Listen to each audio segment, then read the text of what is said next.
आज बाळशास्त्री क्षीरसागरांचा जन्मदिवस आणि या जन्मदिवसाच्या निमित्ताने आपण हा कार्यक्रम घेत आहोत. हा आमच्या विदर्भामध्ये हा पहिल्यांदाच अभिनव कार्यक्रम आहे. कित्येकांना माहीत सुद्धा नाही आहे. कित्येकांना तर बाळशास्त्री क्षीरसागरांचं नाव सुद्धा माहिती नाही.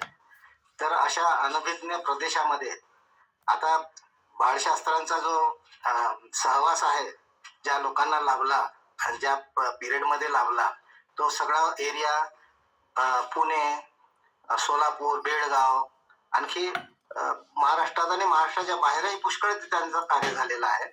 परंतु विदर्भामध्येच्या लोकांना, जुन्या काही लोकांना माहिती आहे, नाही असं नाही, परंतु जुन्या लोकांना जे काही माहिती होतं त्यातले बरेचसे आता हयात नाही.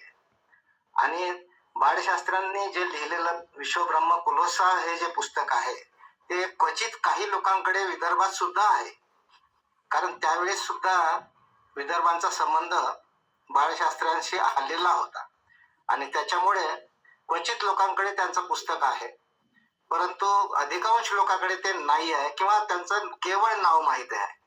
अशा परिस्थितीमध्ये बाळशास्त्र्यांचा कार्यक्रम विदर्भात इकडे आमच्या एरियात घेणे हे मोठं जरा म्हणजे असं कार्य आहे की काय रिस्पॉन्स आहे किंवा लोकांना कसं समजेल, कसं समजावावं, या सगळ्या गोष्टीचा प्रश्न इथे येतो.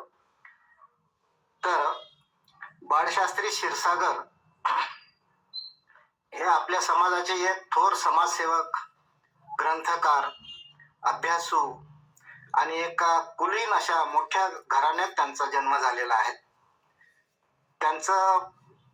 त्यांचे वडील, त्यांचे आजोबा त्या वेळेपासून वेदाध्ययनाचा प्रकार त्यांच्या कुटुंबात राहिलेला आहे. ते अगदी कर्नाटकातून महाराष्ट्रात बेळगावमध्ये, त्यानंतर सोलापूर किंवा एरियामध्ये काहीतरी एरियामध्ये बॉर्डरवर ते काही वर्ष राहिलेले आहेत, म्हणजे एखादी पिढी तिकडे राहिली असावी आणि त्यानंतर ते महाराष्ट्रातील पुण्यामध्ये स्थायिक झाले आहेत. तर आपण एका सिरियलीचे घेऊया त्यांच्या चरित्राबद्दल, कारण चरित्र सांगणं आवश्यकच आहे आणि मग वाटल्यास त्यांच्याविषयी चर्चा करता येईल. तर त्यांचा जो जन्म आहे हा पुण्याला पौष शुद्ध 9 शके 1798 म्हणजे 25 डिसेंबर 1876 साली झाला. आणि त्यांच्या वडिलाचे नाव रावजी शास्त्री आणि आईचे नाव बकुळाबाई असे होते. त्यांचे ज्येष्ठ बंधूचे नाव नारायण शास्त्री, त्यांच्यापेक्षा ज्येष्ठ बंधू होते. नारायण शास्त्रींच्या नंतरही त्यांना 2 अपत्ये झाली, म्हणजे रावजी शास्त्रींना, परंतु ती जगली नाहीत आणि त्यांच्या नंतरचं अपत्य जे आहे ते बाळशास्त्र्यांचं आहे. तर रावजी शास्त्री हे कन्नड मधून महाराष्ट्रात आले. कन्नड भाषिकच होते मुळात ते, आणि ते महाराष्ट्रात येऊन मराठी भाषिक झाले. ते कशासाठी आले तर त्यांचा उद्योग व्यवसायाच्या निमित्तानं ते बेळगाव परिसरातून इकडे आले असं म्हटलं जातं. की होऊ शकते की कन्नडच्या कुठल्या तरी गावात ते असतील आणि तिथून ते बेळगावला असतील, बेळगाववरून मग महाराष्ट्रात कुठेतरी असतील आणि नंतर पुण्याला आले आहे. तर तिथून ते महाराष्ट्रात आल्यानंतर पुण्यात बुधवार पेठेत ते स्थायिक झाले. नारायण शास्त्री त्यांच्या घराण्यात प्रभू विश्वकर्मा, त्वष्टापुत्री शिरशिंगीची कालिका आणि गुरु रेवणसिद्ध यांची उपासना पूर्वापार चालू होती. हे रेवणसिद्ध आपल्या वीरशैव संप्रदायातून आलेले हे धर्मगुरू आहेत. आपल्या पांचाळ समाजाचा संबंध वीरशैवाशी सुद्धा आहे, त्याविषयीचे मी काही लिखाण केलेलेही आहे.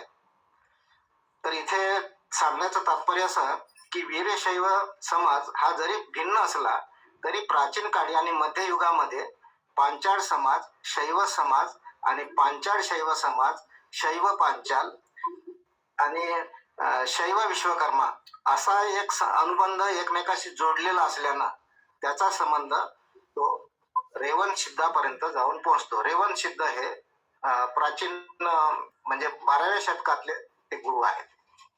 तर त्यानंतर ते नारायण शास्त्री हे पहिल्यांदा समाजामध्ये कार्यरत होते आणि आपले बाळशास्त्री हे लहान भाऊ.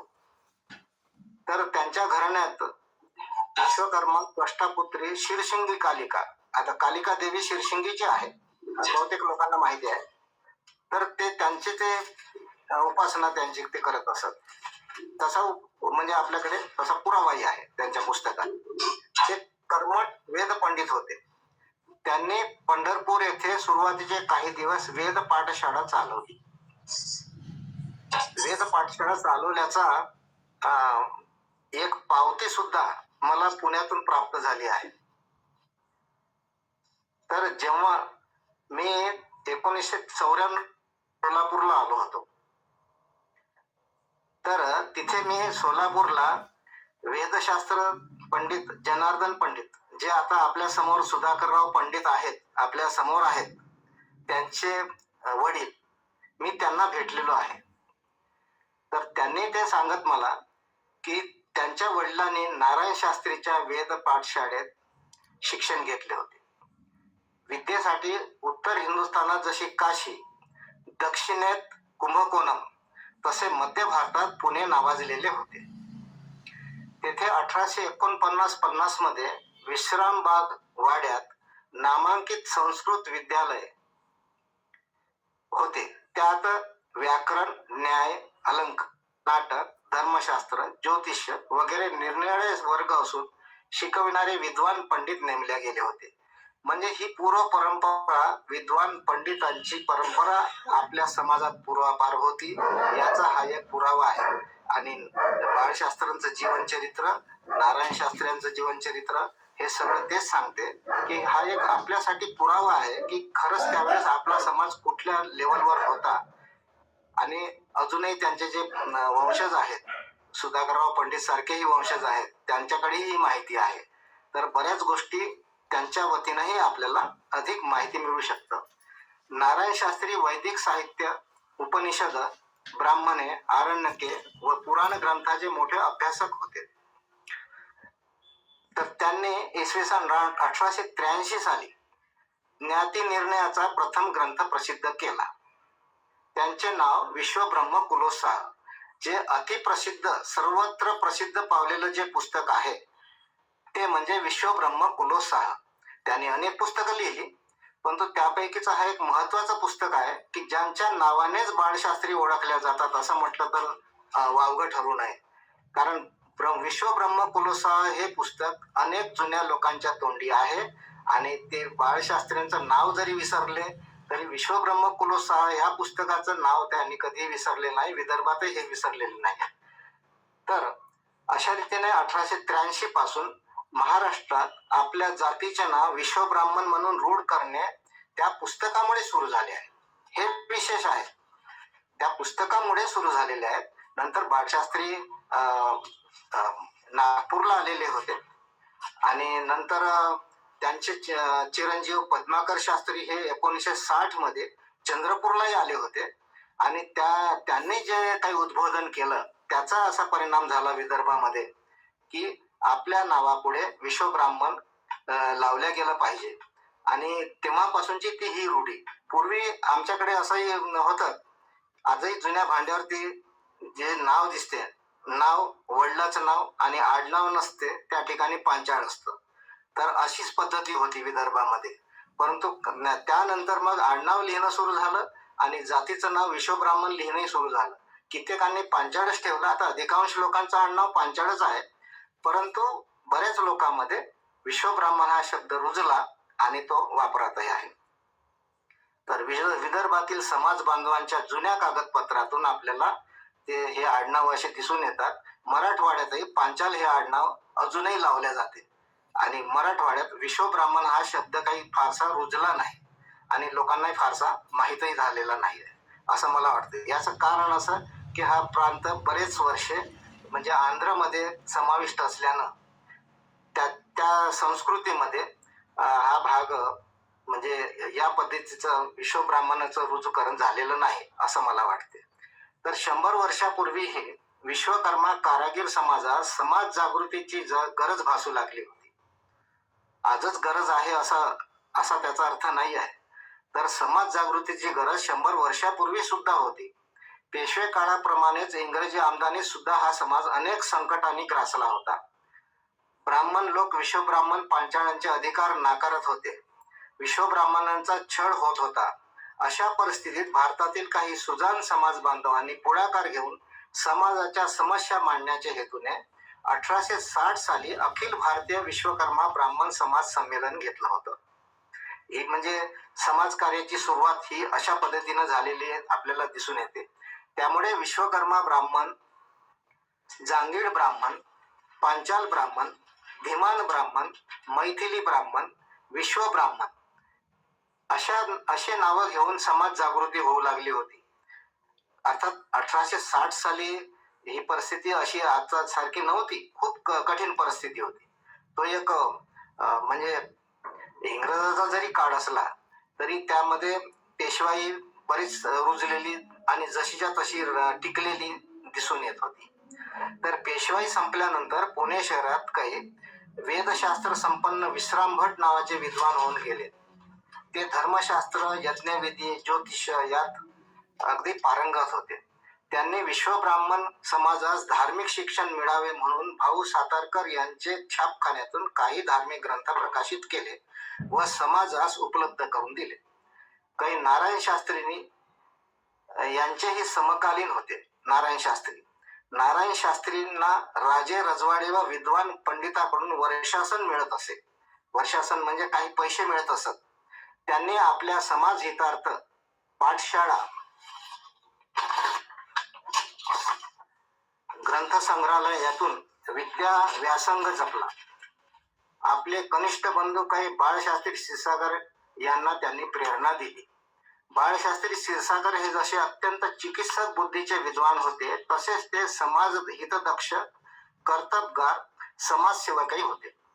त्यांनी काही ब्रह्मश्री पंडित नारायण शास्त्री क्षीरसागर आपल्या ज्येष्ठ बंधूच्या कार्यातून प्रेरणा घेऊन पुण्यातील तांबेकर यांच्या वाड्यात समाजाची बैठक घेतली व तारीख 29-30 मे 1920 ला पुण्यात समाजाचे पहिले मोठे अधिवेशन भरविले.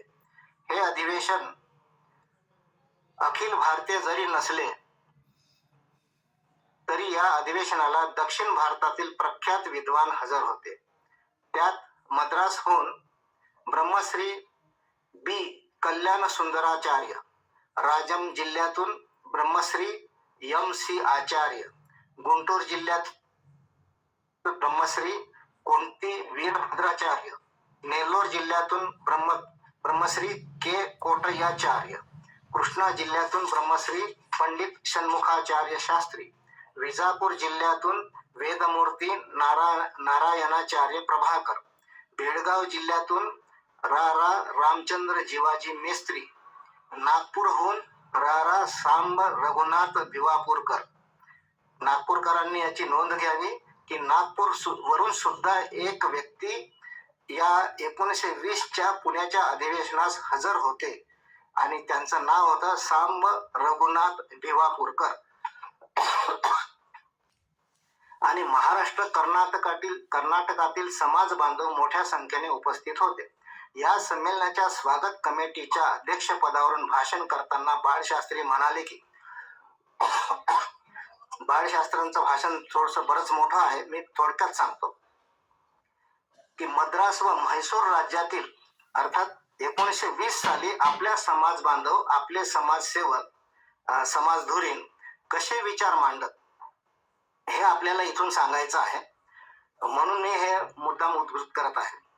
मद्रास व म्हैसूर राज्यातील आपले समाज बांधव विश्वब्राह्मण या नावानेच अधिक प्रसिद्ध. 1883 साली काही पंडित नारायण शास्त्री यांनी जो ज्ञाती निर्णयाचा ग्रंथ प्रसिद्ध केला त्याचे नावही विश्वब्रह्म कुलोत्साह आहे. म्हणून या परिषदेलाही विश्वब्राह्मण समाज परिषद नाव दिले आहे. 1883 साली पहिलं नाव देणारे ते नारायण शास्त्री. विश्वब्रह्म कुलोत्साह हे नाव देणारे पहिले नारायण शास्त्री होत.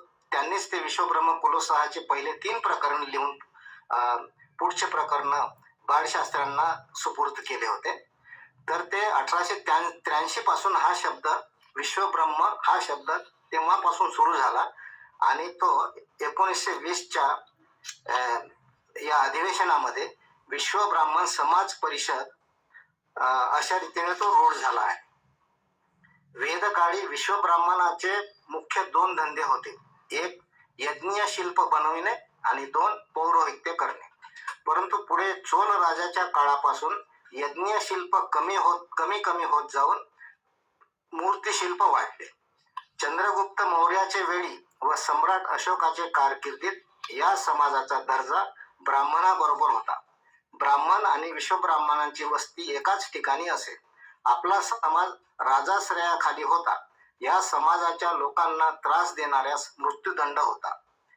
इतकी ती आपल्या समाजाची ती व्यवस्था होती, सुरक्षा होती. विश्वब्राह्मण हे धर्म नीती आचरणाने शुद्ध असल्याने ते धर्मोपदेशकही होते. शंकराचार्य पीठाचे एकूण 73 आचार्यापैकी 59 आचार्य विश्वब्राह्मण होते. म्हणून आचार्य हे नाव मद्रासकडे अद्यापही चालू आहे. आपल्याकडे क्वचित आपल्याला कोणी दिसून येतात. पुणे साईडला थोड्या जास्त प्रमाणात आहेत. विदर्भात मात्र जवळजवळ नाहीच्या बरोबर आहे.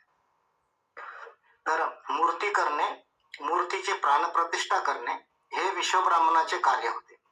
चोल राजवटीतील मूर्तिशिल्प घडविण्याचे परंपरागत घराणे अद्यापही कुंभकोणम जिल्ह्यात आहे.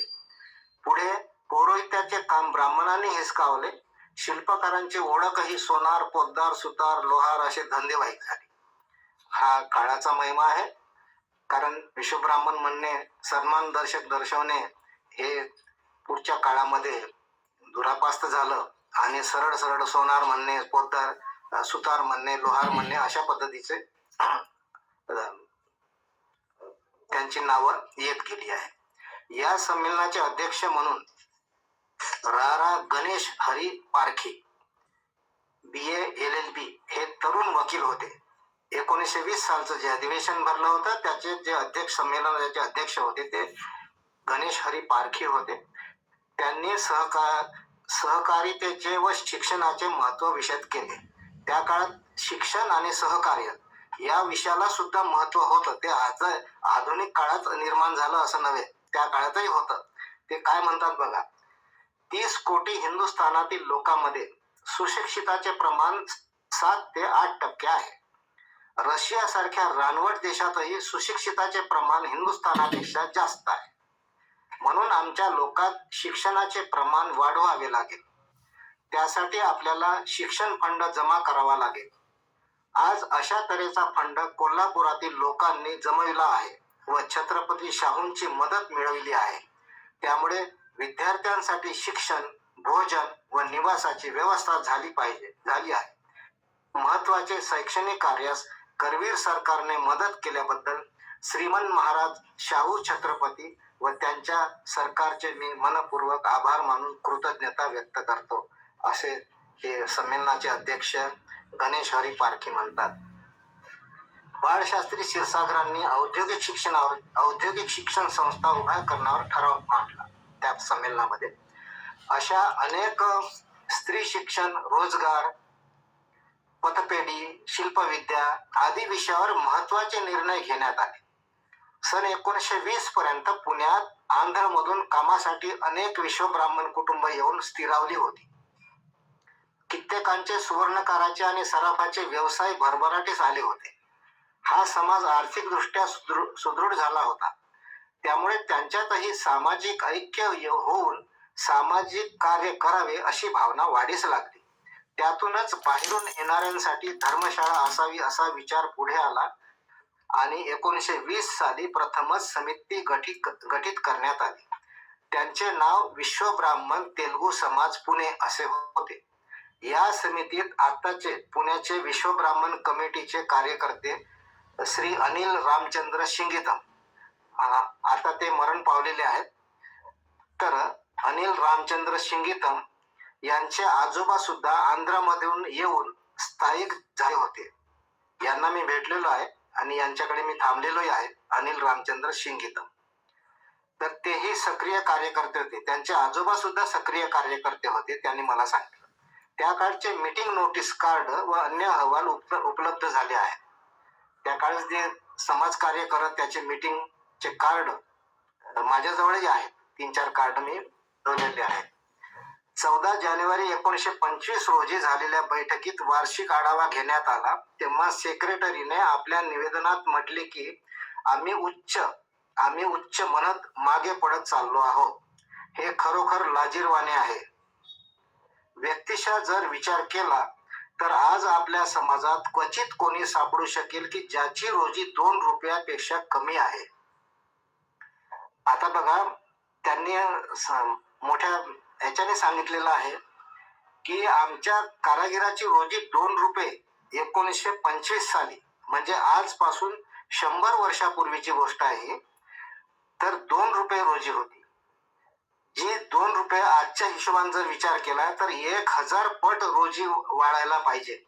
1000 पट, अर्थात 1000 पट वाढलेली आहे असं म्हणायलाही हरकत नाही. विश्वब्राह्मणाची किंवा चांगल्या कारागिराची रोजी 2000 रुपये नक्कीच आहे. आणि तीच रोजी जर त्या काळात जी धरली आणि आज समजा की एखाद्या साध्या कामगाराची रोजी 500 रुपये जर धरली तर त्याच्या 4 पट होते. तर त्या हिशोबाने जर धरले तर एखाद्या त्यावेळच्या कामगाराच्या 4पट रोजी, म्हणजे प्रमाणात धरलं तर 4पट तरी रोजी, 4पट हे जास्त, तर रोजी शिल्पकाराला म्हणजे आपल्या सुवर्णकाराला मिळत होती असा त्याचा एकंदर अर्थ दिसतो. तर अशी रोजी जर आहे तरीही आपल्या समाजात काय आहे? असे असता आपला समाज मागे का? आपणात एकी नाही. आपल्या लोकांच्या धावा दुसऱ्याच्या कमीपणा करण्याकडे हा दुर्गुण सोडला पाहिजे. एवढे ज्वाज्वल्य प्रबोधनकारी माणसे असूनही बाळशास्त्री त्यांच्या कार्यात सामील झाले नाहीत. बघा, इतकं सगळे असूनही, कारण एका कार्यकर्त्यांच्या मनामध्ये अशी भावना असून सुद्धा समाजकार्य करण्याची, पण बाळशास्त्री त्यांच्या कार्यात सामील झाले नाही. कदाचित त्यांचा अखिल भारतीय सुधारकांचा व्यापक दृष्टिकोन स्थानिक मर्यादित कामात गुंतून राहण्यास राजी नसावा, म्हणून ते नंतर सुद्धा त्या मंडळाचे नाव विश्वब्राह्मण तेलंग ब्राह्मण समाज पुणे असे झाल्यावर सुद्धा बाळशास्त्री कधी त्यांच्या मंडळात संलग्न असल्याची नोंद आढळत नाही.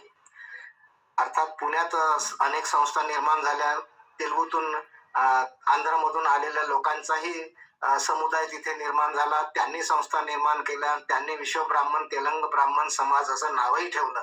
पण या साऱ्या समितीमध्ये बाळशास्त्र्यांचं नाव मात्र नाही, साधा मेंबर सुद्धा नाही असं दिसून येते कागदपत्रावर.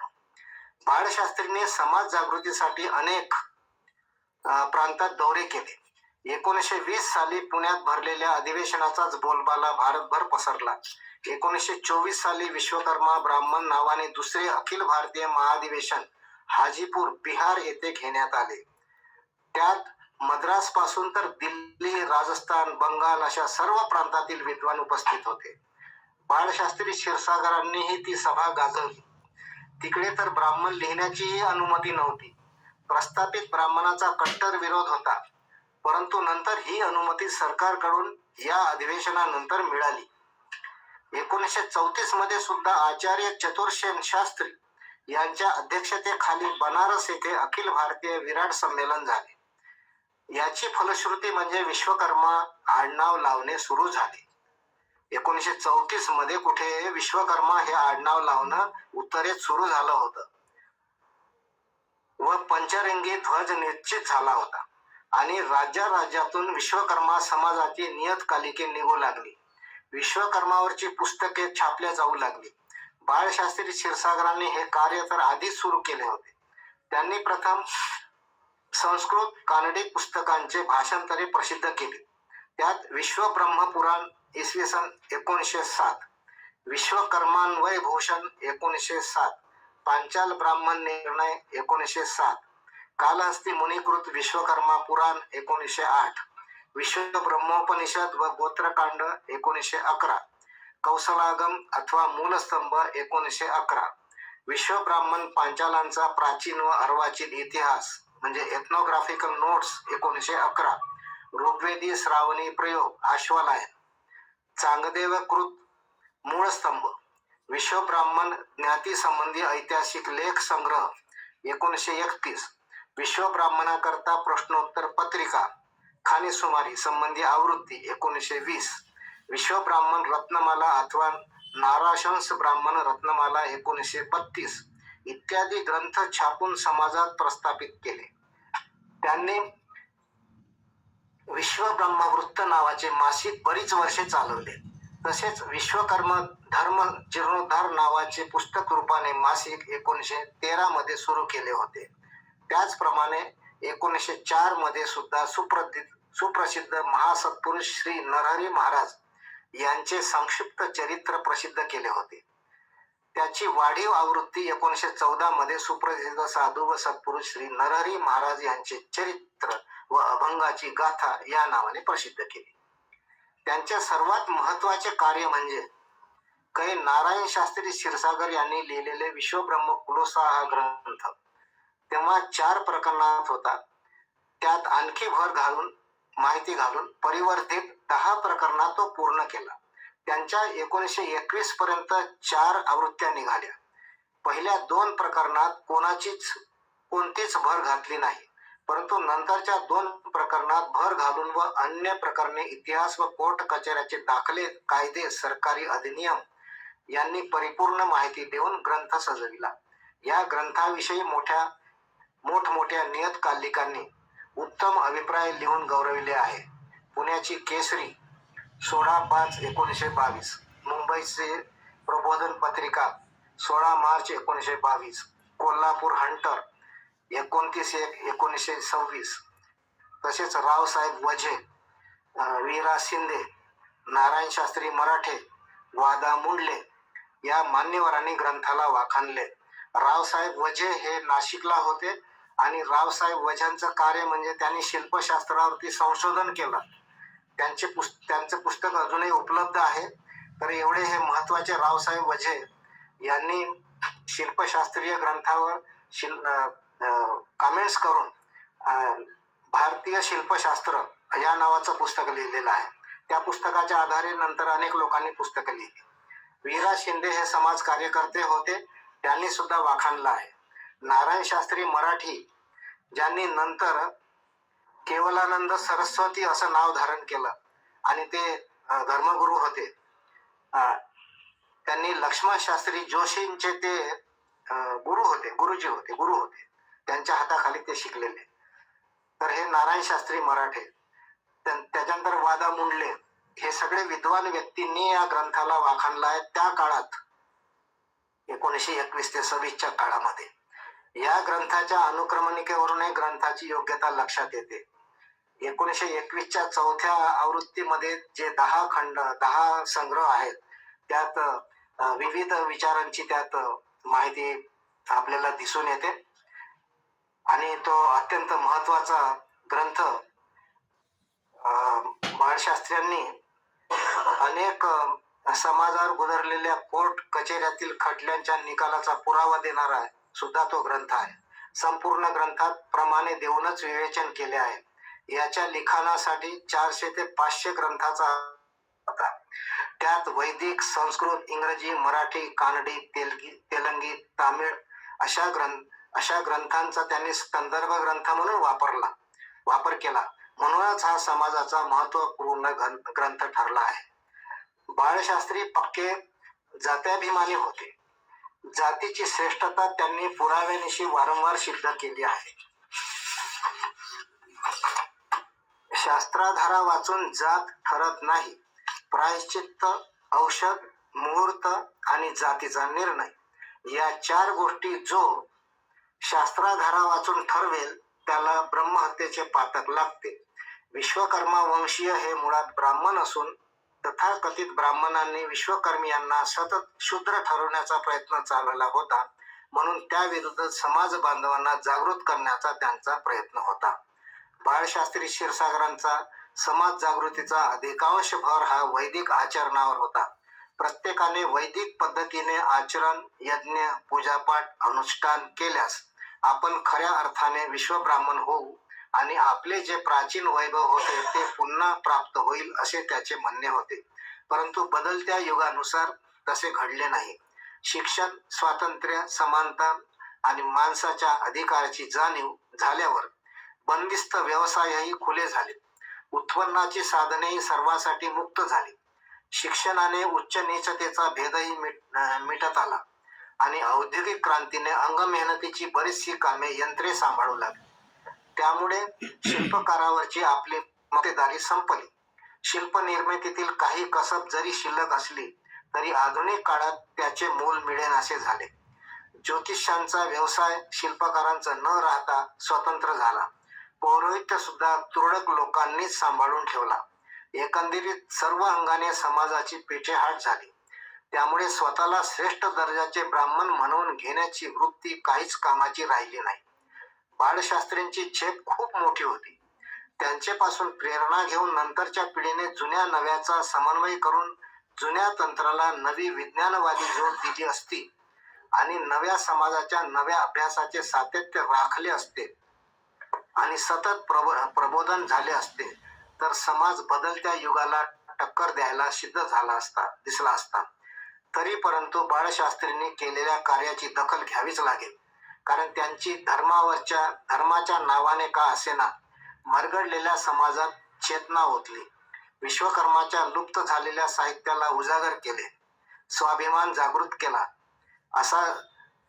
होईल असा साहित्याचा खजिना सर्वांसाठी खुला केला. मलाही विश्वकर्मा समाज एक सांस्कृतिक अध्ययन हा पीएचडीचा ग्रंथ लिहिताना त्यांच्या ग्रंथाची खूप मदत झाली.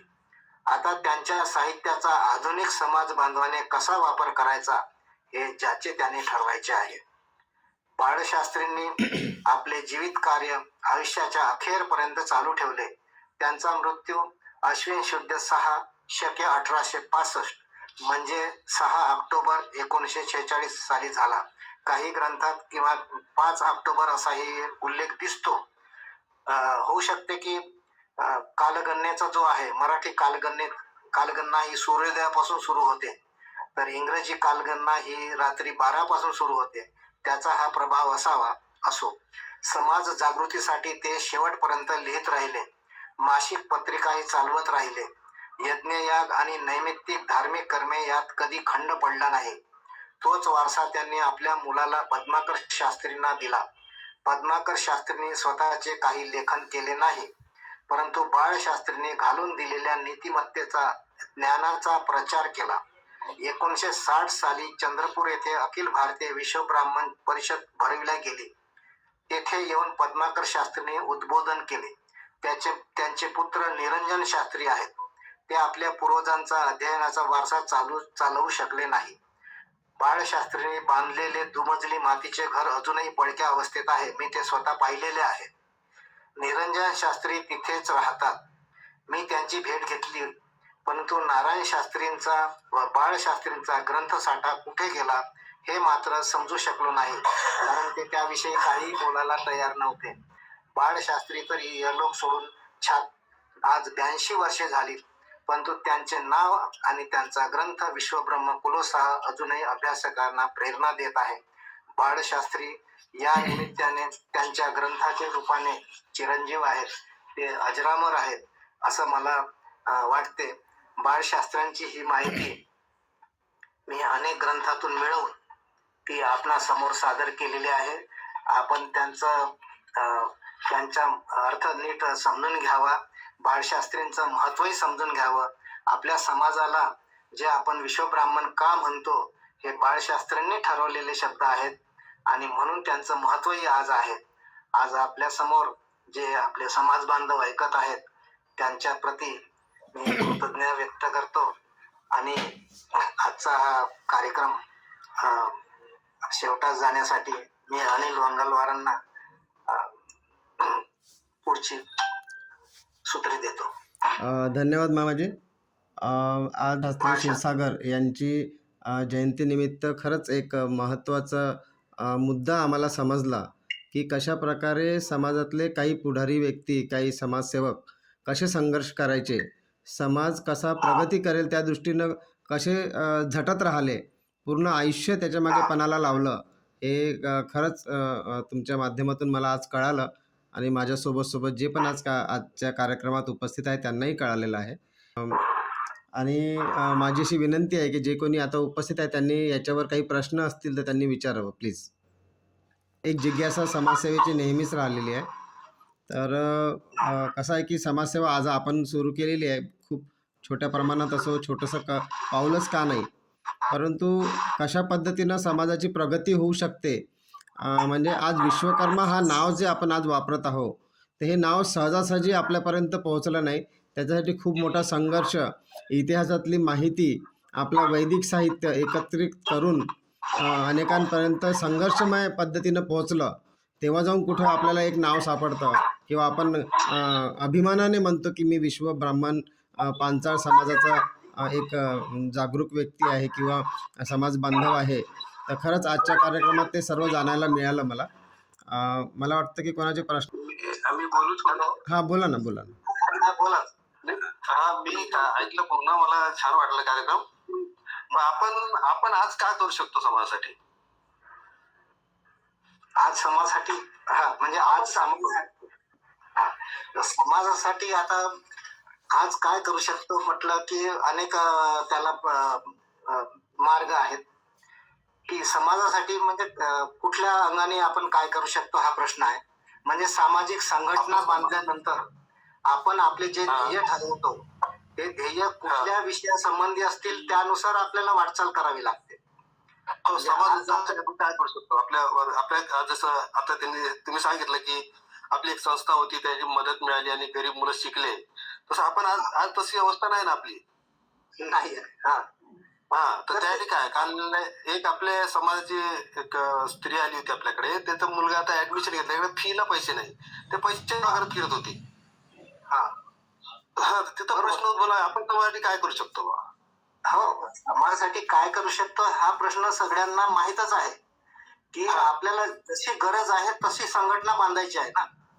संघटनेशिवाय तो होणार नाही. म्हणजे एखादा व्यक्ती श्रीमंत आहे तर तो कोणाला मदत करेल ही गोष्ट वेगळी आहे, परंतु समाज काय करेल तर समाजाने संघटना बांधून विषय आपल्या समोर मांडायचे आहेत की अनेक लोक काय करतायत. आता जे चालू आहे ते पाहतो की चंद्रपूरला विश्व ब्राह्मण सेवा समिती आहे, त्यांना मोठी बिल्डिंग बांधायची आहे. ते तर 1950 पासून ते थोडक्यात असं चालत आज घटकेला एवढ्या वर्षानंतर अजूनही तिथे बिल्डिंग बांधलेली नाही, पण त्यांना बिल्डिंग बांधायची आहे. बस एवढंच त्यांचं ध्येय आहे. आता मी पंढरपूरलाही पाहिलं आहे. मी पंढरपूरला 1994 मध्ये गेलो तेव्हा मला वाटते 2 मजली काहीतरी बिल्डिंग होती ती नरहरी महाराजांची. तर त्याच्यानंतर मी एकदा गेलो तर 3 मजली का 4 मजली झाली.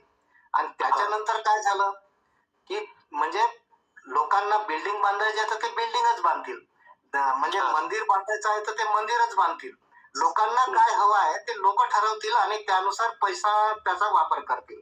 अर्थात हे काही एकाच काम नाही आहे की ध्येय आपण जे ठेवतो, शिक्षणाचं ध्येय ठेवावं. आपण जर ठेवलं तर शिक्षणासाठी आपण फंड निर्माण केला पाहिजे. बाळशास्त्रींनी त्याच्यात त्यांच्या भाषणामध्ये मांडलेलं आहे की शिक्षण फंड तयार केला पाहिजे म्हणून. तर तो शिक्षण फंड तेव्हा तयार झाला की नाही झाला हे माहित नाही, पण अनेक लोकांनी शिक्षणाविषयी कार्य केलं. परंतु ते आता काय दिसतंय आपल्याला की आपलं जे वळण आहे ते धार्मिकतेकडे जास्त आणि शिक्षणाकडे कमी आहे. त्याच्यामुळे लोकांचा कल जिकडे जास्त राहील, संख्या जिकडे जास्त राहील तिकडेच त्या कार्याचं ओघ राहील. अर्थात हा ओघ आपणच निर्माण करतो. जर सुधारणा करायची आहे तर कुठल्या प्रकारची सुधारणा करायची हे आपणच ठरवायचं आहे, संघटनेनं ठरवायचं आहे. संघटना बांधायची. संघटना आवश्यक आहे. संघटना नाही ना आपल्याकडे. संघटना नाही. आता ती संघटना नाही तर संघटना म्हणजे समित्या आहे पण त्याचा उद्देश काहीच नाही. तेच तर ती जी प्रेरणा आहे ना, आपण बाळशास्त्री क्षीरसागरापासून काय घेऊ शकतो. त्यांनी एवढा पुस्तकांचा एवढा खजिना उभा केला आणि आपल्यापर्यंत आणून पोहोचवला, आणि आज आम्ही त्यांच्यासाठी काय करत आहोत, तर ते काय करू शकतात आपल्यासाठी, ते काय विचार करतील, बाळशास्त्रींनी काय विचार केला असेल की मी एवढं मेहनत करून लिहून ठेवलेलं आहे, पुढे माझा हा समाज त्याचा कसा वापर करेल त्यांना काय माहित, आणि आम्हाला सुद्धा काय त्यांच्याशी काही देणं घेणं नाही अशासारखं आम्ही सुद्धा वागत आहोत. तर आपण कशी प्रेरणा घेतो यावरच पुढचं कार्य आहे. हे काही कोणी परका माणूस येईल आणि देईल असं नव्हे. त्या काळात सुद्धा बाळशास्त्रींनी सुद्धा म्हणजे कोल्हापूरला जे शाहू राजे होते, तर त्या शाहू राजांकडून जाऊन मदत मागितली. शाहू राजांनी सुद्धा सोनारांसाठी सुतारांसाठी स्वतंत्र धर्मशाळा आपल्याकडे शिक्षण संस्था काढून दिल्या. आपण म्हणजे त्यांचा दृष्टिकोन शैक्षणिक होता, सामाजिक होता, म्हणून शाहू महाराजांनी आपल्या लोकांना मदत केली आहे. आजही तिथे विश्वब्राह्मणाची संस्था कार्यरत आहे. का? शाहू महाराज जाऊन किती वर्ष झाले? 1922 मध्ये शाहू महाराज मरण पावले. आज 100 वर्ष झाली. 2025 म्हणजे 103 वर्ष झाली त्यांच्या मृत्यूला. परंतु तिथल्या काही लोकांनी ते चालवलं तर चालू आहे, ज्यांनी बंद केलं ते बंद पडलंय. शेवटी आपल्या कार्यकर्त्यावरच हे अवलंबून आहे. कार्यकर्त्यांचा श्रम, बुद्धिमत्ता आणि त्यांचं ध्येय हे महत्वाचं आहे. आता कार्यकर्ते ह्या गोष्टींना विचारच करत नसतील तर आपण काय करू शकतो? कार्यकर्ता म्हणजे एक व्यक्ती राहू शकत नाही, अनेक लोकांचा समूहच असतो. तर आता आपल्याला जे काही करायचं आहे ते आपल्याला ठरवून करता येईल. तर ते त्यांनी अशी इच्छा व्यक्त केली की विश्वब्रह्म कुलोसा हे पुन्हा छापून लोकांमध्ये जागृती निर्माण करावी. तर त्यांचा एक हेतू दिसला मला. तर असे अनेक हेतू घेऊन जर मनुष्य पुढे आला तर त्या हेतूच्या पूर्तीसाठी ज्या गोष्टीची गरज आहे, उदाहरणार्थ श्रम, माणसं, आणखी पैसा, ह्या गोष्टी जर ते उभं करू शकले तर ते होईल. उभं आपल्यालाच करावं लागते. आता आपल्यासाठी कोणी काही देवदूत येणार नाही. पण लोकांचं वाचन कमी झालंय ना. वाचन कमी झालं हे खरं आहे. लोक वाचत नाही तर समजत नाही. आताच पहा ना, एवढं सगळं आम्ही केलं तर किती लोक हजर आहे, तिथे हजर नाही जास्त लोक. तर की मी कळकळीनं बोलतोय की हा एक प्लॅटफॉर्म आहे, चर्चेसाठीच आहे. आपले उपक्रम प्रत्येक घटकांपर्यंत पोहोचवण्यासाठीच आहे. तर प्रत्येकाने जुळावं, प्रत्येक कार्यक्रमाला यावं, याच अपेक्षेने आम्ही हे कार्यक्रम करतो.